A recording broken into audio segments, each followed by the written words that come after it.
अस्सलाम वालेकुम दोस्तों, ये वीडियो मैंने बनाना जरूरी समझा और ये वीडियो जो स्क्रीन पर चल रहा है मेरे आगे, इसको देखना भी बेहद जरूरी है।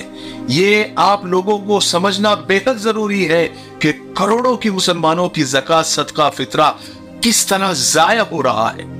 एक प्रोफेशनल भिखारियों का टोला जो रमजान में मुस्लिम इलाकों में, मुस्लिम महल्लों में, मुस्लिम गलियों में किस तरह से एक्टिव हो जाता है, और जो पता नहीं मुसलमान है भी या नहीं, लेकिन ये लोग शहर से थोड़ी सी दूर पर एक जगह इनकी तय होती है, वहां से ये गाड़ियों से आते हैं, टू व्हीलर से आते हैं, रिक्शा से आते हैं, कुछ तो कार से भी आते हैं, और फिर उस जगह पर आकर ये अपने कपड़े तब्दील करते हैं। भिखारियों का कॉस्ट्यूम पहनकर मुस्लिम महल्लों के अंदर फैल जाते हैं, माजूर और मजबूर होने की अदाकारी करते हैं और मुसलमानों का ज़कात, फितरा लूट कर अय्याशियां करते हैं, नशे करते हैं। क्योंकि जैसे ही रमजान का महीना शुरू होता है, भिखारियों की एक फौज शहर पर यलगार कर देते हैं। घर से बाहर निकलना तो कुजा, घर में रहना तक दुश्वार हो जाता है।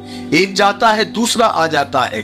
तमीज तहजीब को नजरअंदाज करते हुए बार बार डोरबेल बजाते रहते हैं, दरवाजे पर दस्तक ऐसी जोरदार देते हैं लगता है कि कोई खैरात नहीं, अपना कर्ज मांगने आया है। भिखारी महज भिखारी नहीं होते, गजब के अदाकार भी होते हैं। कब कैसा हुलिया बनाना है, कब कौन से कपड़े पहनना है, इनसे बेहतर भला कौन जान सकता है। अगर बॉलीवुड में ये अपना अपना फन दिखाने का इनको मौका मिल जाए तो बड़े बड़े स्टार की वो छुट्टी कर देंगे। देखिए, जबान से चाहे आदमी कितना ही झूठ बोल दे, लेकिन बॉडी लैंग्वेज से पता चल ही जाता है कि वो झूठा है या सच्चा। लेकिन भिखारियों को ये कमाल हासिल होता है और वो अपनी कमाल की अदाकारी के जरिए वो तक महसूस नहीं होने देते, और अपनी अदाकारी के जरिए इतना कमा लेते हैं कि कोई खून पसीना बहाकर भी नहीं कमा पाता। कोई ढोंगी धोखेबाज भिखारियों को खैरात देकर उनके हौसले बुलंद नहीं करना चाहता। लोग होशियार हो गए हैं, लेकिन जब भी भिखारी नुमा अदाकार को देखता है तो आदमी का कब उसके जेब में हाथ चला जाता है और कब पैसे निकलकर भिखारी के हथेली पर पहुंच जाते हैं, उसको भी पता नहीं चलता। भीख मांगने वाले कई नामचीन भिखारी सामने आ गए, उनका पर्दाफाश हुआ है। अभी अभी झारखंड के एक भिखारी के बारे में पर्दाफाश हुआ, उसकी 3 बीवियां हैं और चारों मिलकर न सिर्फ भीख मांगते हैं बल्कि अच्छा खासा कारोबार चलाते हैं। ये जानकर आपको शायद दांत तले उंगली नहीं बल्कि हाथ दबा लेंगे कि वो लोग माहाना 6 लाख रुपए कमाते हैं। यानी फी आदमी माहाना 1.5 लाख रुपए तक का माल कमा लेता है, पैसा बना लेता है, जो आजकल एक डॉक्टर, इंजीनियर को भी मुश्किल से मिलता है। अगर आज ये पेशावर भीख मांगने वाले जिन्होंने इसको बिजनेस बनाकर रखा है, अगर वो ऐश और इशरत की जिंदगी गुजार रहे हैं, लाखों कमा रहे हैं, तो उसके पीछे कौन है? आप और हम किसी मेहनत करने वाले शख्स को उसकी मजदूरी के तौर पर 200 रुपए अगर देने हो तो 1000 बातें करते हैं, बार्गेनिंग करते हैं और आखिरकार कम करके ही दम लेते हैं। लेकिन जब हम ऐसे ढोंगी भिखारियों जो भेष बदल बदल कर हमारे सामने आते हैं, हम बेसाख्ता उन्हें खैरात देकर खुद को मुतमईन कर लेते हैं जैसे हमसे बड़ा कोई आतिमताई नहीं है। अगर हमसे कोई ये कहे कि तुम 50 रुपए का नोट गटर में फेंक दो तो हमें सारी दुनिया में पागल मशहूर कर देगा, लेकिन वही शख्स वही नोट खुशी खुशी किसी ढोंगी भिखारी को देकर फख्र महसूस करता है। वो शख्स जिसे अपनी इज्जत अजीज होती है वो कभी किसी के आगे हाथ नहीं फैलाता।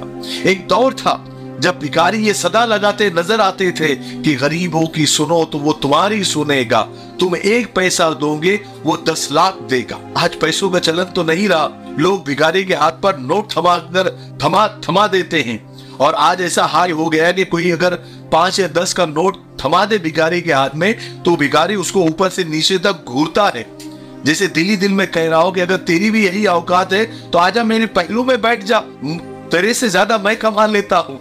वो भी क्या दौर था, क्या जमाना था, और उस जमाने की क्या भिखारी हुआ करते थे जो सदा लगाया करते थे कि जो दे उसका भी भला, जो ना दे उसका भी भला।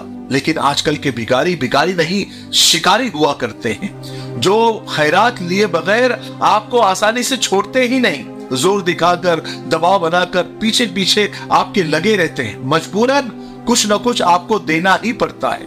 और जो भिखारी चालाक होते हैं, दूरंदेश होते हैं, तजुर्बेकार होते हैं, वो तान लेते हैं कि आप दोस्त अहबाब के साथ है, तो वो फिर उस फिल्म वांटेड, सलमान खान की जो फिल्म थी, उसके एक डायलॉग की तरह के एक बार जो मैंने कमेंटमेंट कर दी तो फिर मैं खुद की भी नहीं सुनता, बिल्कुल उसी तरह से वो तय कर लेता है और फिर आपके पीछे पड़ जाता है और कुछ ना कुछ रकम आपकी निकाल ही लेता है। कुछ भिखारी तो लंगड़े लूले होने का नाटक करते हैं और जैसे ही कुत्ता उनके पीछे पड़ जाता है सरपट दौड़ना शुरू कर देते। कई वीडियोस ऐसे हैं। और कुछ नाबीना अंधे होने का ढोंग करते हैं और आप अगर फटी नोट उसके हाथ में थमा दे तो आपका हाथ पकड़ लेते हैं। फटी नोट देने वाला भी फटी फटी निगाहों से उनको देखने लगता है, तो कहते हैं कि भाई मैं नाबीना हूं, बेवकूफ नहीं। कुछ भिखारी तो नकली जख्म लगा के भी फिरते हैं और कुछ भिखारी तो बाजू पर, पैर पर पट्टी बांधे हुए होते हैं कि देखने वाले का दिल नरम हो जाता है। पत्थर दिल इंसान भी कुछ ना कुछ भीख देने पर मजबूर हो जाता है। कुछ तो उसमें से मुसलमान भी, अक्सर उसमें मुसलमान नहीं होते।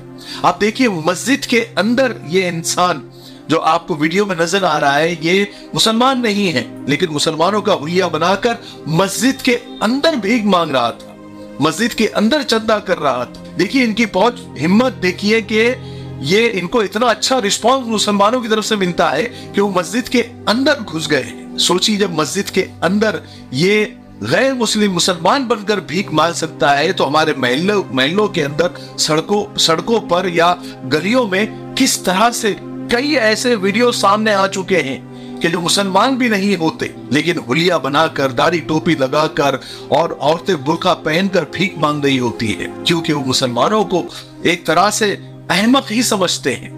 मेरे भाइयों, बहनों और दोस्तों, इसी तरह हर साल मुसलमानों के लाखों करोड़ों रुपए यूं ही जाया हो जाते हैं और इस गफलत, इस सुस्ती की वजह से हम हजारों भिखारियों को, हर साल नए नए भिखारियों को जन्म दे रहे हैं, जिससे भिखारियों की तादाद बढ़ रही है, क्योंकि वो हमारी तरह ही हुलिया, कुर्ता पैजामा, दाढ़ी टोपी, रुमाल, बुर्का, नकाब पहनकर हमारे मजहब को बदनाम कर रहे हैं।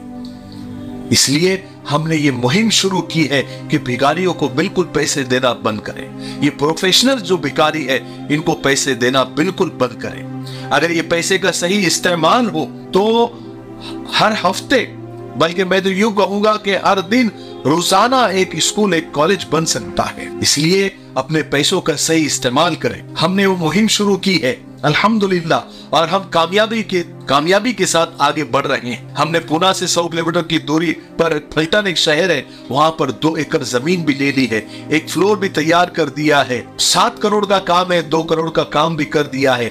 10वीं तक वहां पर स्कूल भी जारी है, मदरसा भी जारी है और वहां पर कॉलेज बनाने का हमारा इरादा है। और लड़कियों के लिए भी अलग हमारे पास अज़ाइम है। पहले ये काम हो जाएगा लड़कों के लिए, फिर लड़कियों के लिए हम कॉलेज भी वहां पर बना रहे हैं। अपने पैसों का सही इस्तेमाल करें और इंशाअल्लाह जरूर आप लोग बहुत सपोर्ट भी कर रहे हैं। लेकिन रमजान का महीना है, ज्यादा से ज्यादा हमको उम्मीद है कि आप लोग इस स्कूल में, जहां पर दीन की तालीम के साथ दुनिया की तालीम भी है, जहां पर हमारी कौम के गरीब बच्चे हाफिज भी बनेंगे, आलिम भी बनेंगे, ग्रेजुएशन भी कंप्लीट करेंगे इंशाअल्लाह, और आगे चलकर doctor, engineer, scientist, architect, IAS, IPS बनेंगे इंशाअल्लाह। तो ऐसे स्कूल, ऐसे कॉलेज बनाना बेहद जरूरी है, जहां पर दीन की तालीम के साथ साथ दुनिया की भी तालीम हो और जहां गरीब बच्चों के लिए बिल्कुल भी फीस ना हो। जो पढ़ना चाहते हैं, टैलेंटेड है, हम उनके लिए ये कॉलेज, ये स्कूल बना रहे हैं जहां दीन और दुनिया की तालीम का संगम हो। इसलिए आप लोगों से दरखास्त है कि रमजान का महीना है, आप ज्यादा से ज्यादा ताउन करें, ज्यादा से ज्यादा ताउन करें और आखिरी दर्जे भी ये बारकोड आप संभाल के रखें और हर जुमा को इस पर 100 रुपए जरूर आप जो है डोनेट करें। इंशाअल्लाह बहुत जल्द एक कॉलेज बनकर तैयार हो जाएगा और वो खुद, उसके लिए मैं आपके सामने जरूर आऊंगा कि देखो हमने एक कॉलेज बना दिया है। मुझे उम्मीद है कि आप जरूर इसमें इमदाद करेंगे और जल्द से जल्द हमारा ये कॉलेज, ये मदरसा, ये स्कूल बनाने में हमारी मदद करेंगे। अल्लाह ताला आपके इस जज्बे को कबूल फरमाए। ठीक है, हमारे लिए दुआ भी करते रहे कि अल्लाह ताला हमें हिम्मत दे, ताकत दे और हमारे इस मिशन के अंदर अल्लाह ताला हमारी मदद फरमाए। मुझे उम्मीद है कि आप जरूर करें। तब तक मेरे लिए, पूरी उम्मत के लिए, पूरी इंसानियत, पूरी मानवता के लिए और हमारे प्यारे मुल्क भारत के लिए, यहाँ की तरक्की, उन्नति के लिए और फलस्तीन के मजलूमों के लिए खूब दुआएं करते रहे। अस्सलामु अलैकुम व रहमतुल्लाहि व बरकातहू।